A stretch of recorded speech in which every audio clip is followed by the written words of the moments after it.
Little Thumb. There was, once upon a time, a man and his wife faggot-makers by trade, who had several children, all boys. The eldest was but 10 years old, and the youngest only 7. They were very poor, and their 7 children incommoded them greatly, because not one of them was able to earn his bread. That which gave them yet more uneasiness was that the youngest was of a very puny constitution, and scarce ever spoke a word, which made them take that for stupidity, which was a sign of good sense. He was very little, and when born no bigger than one's thumb, which made him be called Little Thumb. The poor child bore the blame of whatsoever was done amiss in the house, and, guilty or not, was always in the wrong. He was, notwithstanding, more cunning, and had a far greater share of wisdom than all his brothers put together. And he spake little, he heard, and thought the more. There happened now to come a very bad year, and the famine was so great that these poor people resolved to rid themselves of their children. One evening, when they were all in bed, and the faggot-maker was sitting with his wife at the fire, he said to her, with his heart ready to burst with grief, "Thou seest plainly that we are not able to keep our children, and I cannot see them starve to death before my face. I am resolved to lose them in the wood tomorrow, which may very easily be done, for while they are busy in tying up faggots, we may run away and leave them, without their taking any notice." "Ah!" cried his wife, "and canst thou thyself have the heart to take thy children out along with thee on purpose to lose them?" In vain did her husband represent to her their extreme poverty. She would not consent to it. She was indeed poor, but she was their mother. However, having considered what a grief it would be to her to see them perish with hunger, she at last consented, and went to bed all in tears. Little Thumb heard every word that had been spoken, for observing as he lay in his bed that they were talking very busily, he got up softly and hid himself under his father's stool, that he might hear what they said without being seen. He went to bed again, but did not sleep a wink all the rest of the night, thinking on what he had to do. He got up early in the morning and went to the riverside, where he filled his pockets full of small white pebbles, and then returned home. They all went abroad, but Little Thumb never told his brothers one syllable of what he knew. They went into a very thick forest, where they could not see one another at 10 paces distance. The faggot-maker began to cut wood, and the children to gather up the sticks to make faggots. Their father and mother, seeing them busy at their work, got away from them insensibly, and ran away from them all at once, along a byway through the winding bushes. When the children saw they were left alone, they began to cry as loud as they could.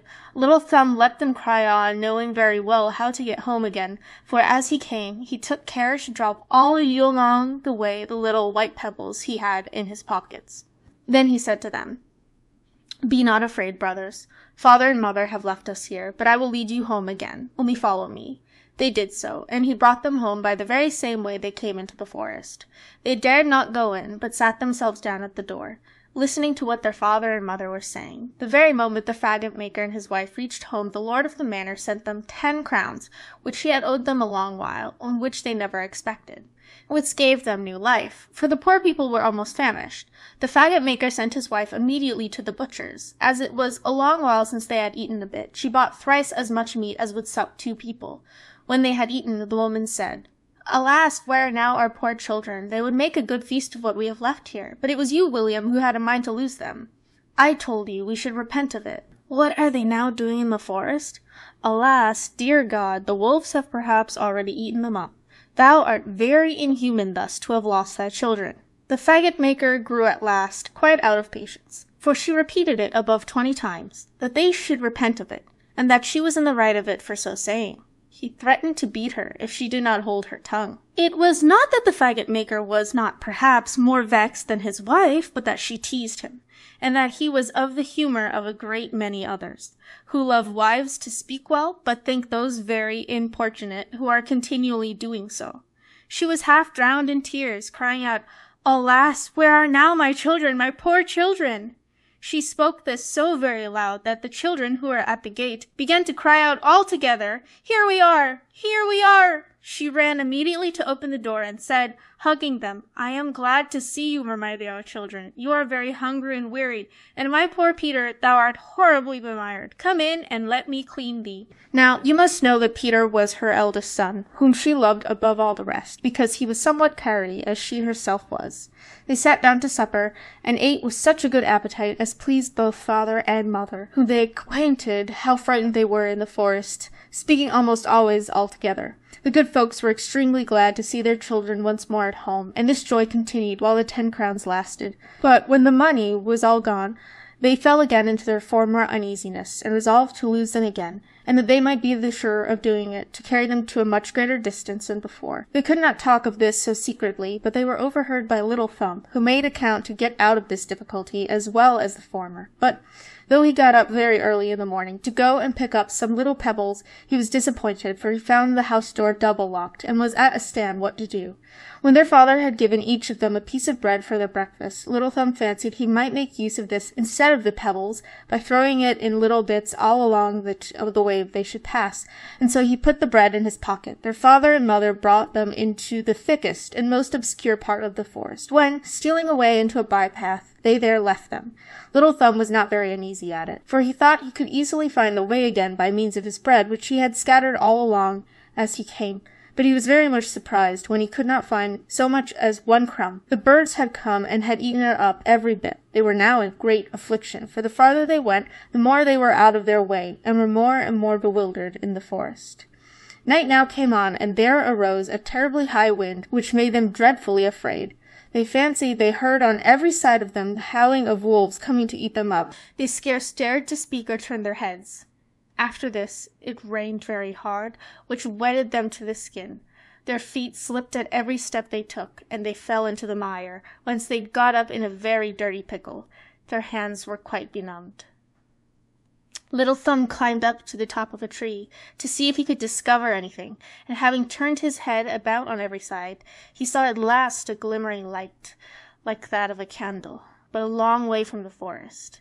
He came down, and when upon the ground, he could see it no more, which grieved him sadly.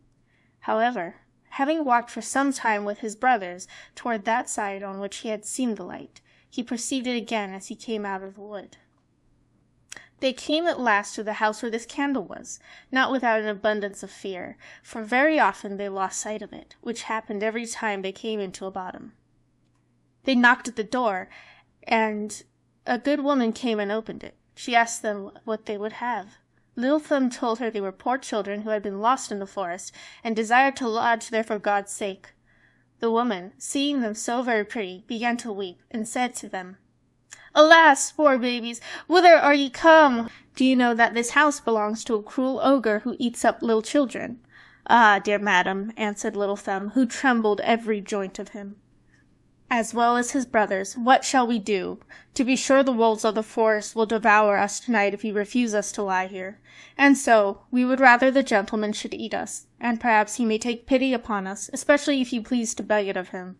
The ogre's wife, who believed she could conceal them from her husband till morning, let them come in, and it brought them to warm themselves at a very good fire, for there was a whole sheep upon the spit roasting for the ogre's supper.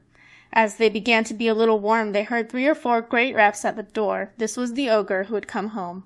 Upon this she hid them under the bed, and went to open the door. The ogre presently asked if supper was ready, and the wine drawn, and then sat himself down to table.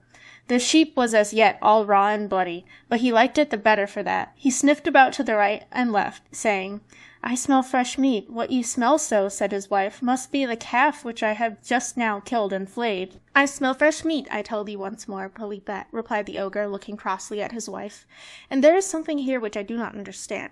As he spoke these words, he got up from the table and went directly to the bed. "Ah, ah!" said he. "I see then how thou wouldst cheat me, thou cursed woman. I know not why I do not eat thee up too, but it is well for thee that thou art a tough old carrier. Here is good game, which comes very quickly to entertain 3 ogres of my acquaintance who are to pay me a visit in a day or 2. With that, he dragged them out from under the bed, one by one. The poor children fell upon their knees and begged his pardon. But they had to do with one of the most cruel ogres in the world, who, far from having any pity on them, had already devoured them with his eyes, and told his wife they would be delicate eating when tossed up with good savory sauce. He then took a great knife, and coming up to these poor children, whetted it upon a great whetstone, which he held in his left hand. He had already taken hold of one of them when his wife said to him, "Why need you do it now? Is it not time enough tomorrow?" "Hold your prating," said the ogre, "they will eat the tenderer." "But you have so much meat already," replied his wife. "You have no occasion. Here are a calf, 2 sheep, and half a hog." "That is true," said the ogre. "Give them their belly full, that they may not fall away, and put them to bed." The good woman was overjoyed at this, and gave them a good supper, but they were so much afraid they could not eat a bit. As for the ogre, he sat down again to drink, being highly pleased that he had got wherewithal to treat his friends. He drank a dozen glasses more than ordinary, which got up into his head and obliged him to go to bed. The ogre had 7 daughters, all little children, and these young ogresses had all of them very fine complexions, because they used to eat fresh meat like their father. But they had little grey eyes, quite round, hooked noses, and very long sharp teeth, standing at a good distance from each other. They were not as yet over and above mischievous, but they promised very fair for it, for they had already bitten little children, that they might suck their blood. They had been put to bed early, with every one a crown of gold upon her head. There was in the same chamber a bed of the like bigness, and it was into this bed the ogre's wife put the 7 little boys, after which she went to bed to her husband. Little Thumb, who had observed that the ogre's daughters had crowns of gold upon their heads, and was afraid lest the ogre should repent his not killing them, got up about midnight, and, taking his brother's bonnets and his own, went very softly and put them upon the heads of the 7 little ogresses, after having taken off their crowns of gold, which he put upon his own head. And his brothers, that the ogre should repent his not killing them, got up about midnight, and taking his brother's bonnets and his own, went very softly and put them upon the heads of the 7 little ogresses, after having taken off their crowns of gold, which he put upon his own head and his brothers, that the ogre might take them for his daughters, and his daughters for the little boys whom he wanted to kill. All this succeeded according to his desire, for the ogre waking about midnight, and sorry that he deferred to do that till morning, which he might have done overnight, threw himself hastily out of bed, and taking his great knife, "Let us see," said he, "how our little rogues do, and not make true jobs of the matter." He then went up, groping all the way, into his daughter's chamber, and coming to the bed where the little boys lay, and who were every soul of them fast asleep, except little Thumb, who was terribly afraid when he found the ogre fumbling about his head, as he had done about his brothers. The ogre, feeling the golden crown, said, "I should have made a fine piece of work of it, truly. I find I drank too much last night."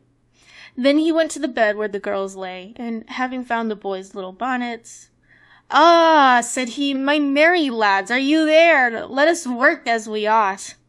And saying these words, without more ado, he cut the throats of all his 7 daughters. Well pleased with what he had done, he went to bed again to his wife. So soon as little Thumb heard the ogre snore, he waked his brothers, and bade them all put on their clothes presently, and follow him. They stole down softly into the garden, and got over the wall. They kept running about all night, and trembled all the while, without knowing which way they went. The ogre, when he awoke, said to his wife, "Go upstairs and dress those young rascals who came here last night."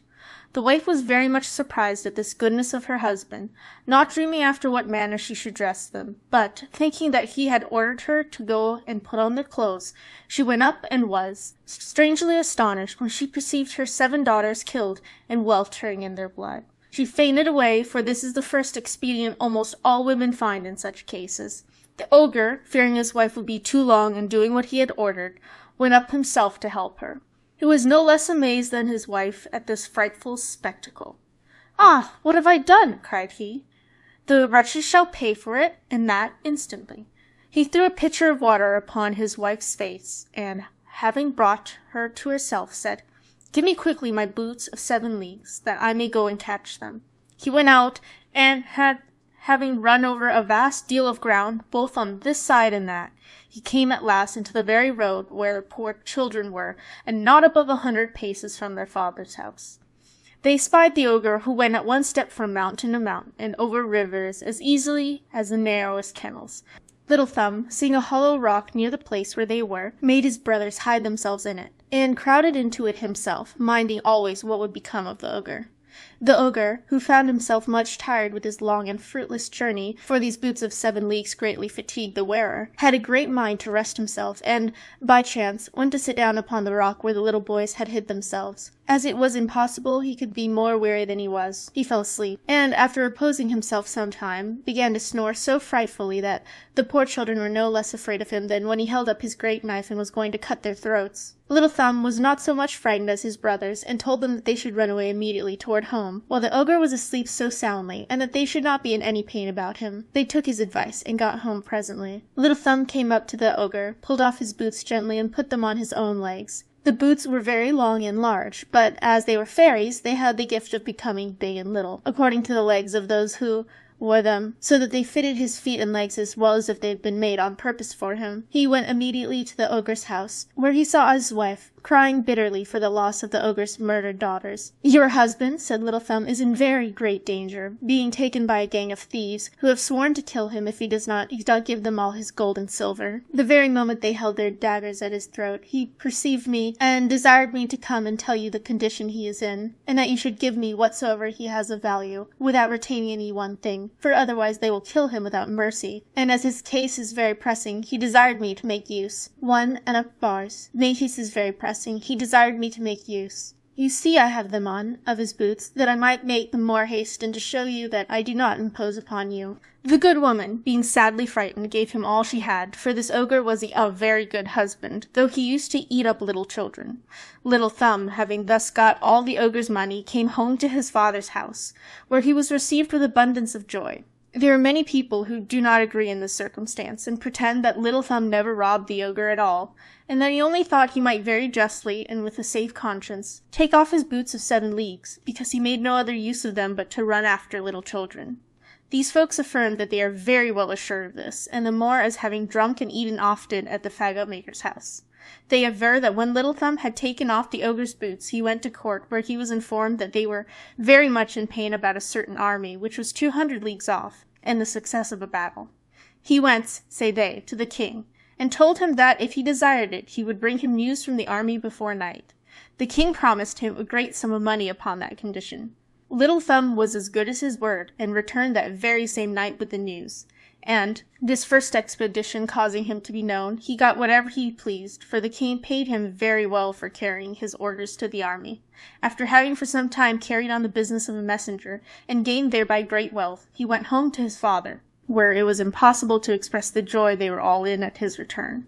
He made the whole family very easy, bought places for his father and brothers, and by that means settled them very handsomely in the world, and in the meantime made his court to perfection.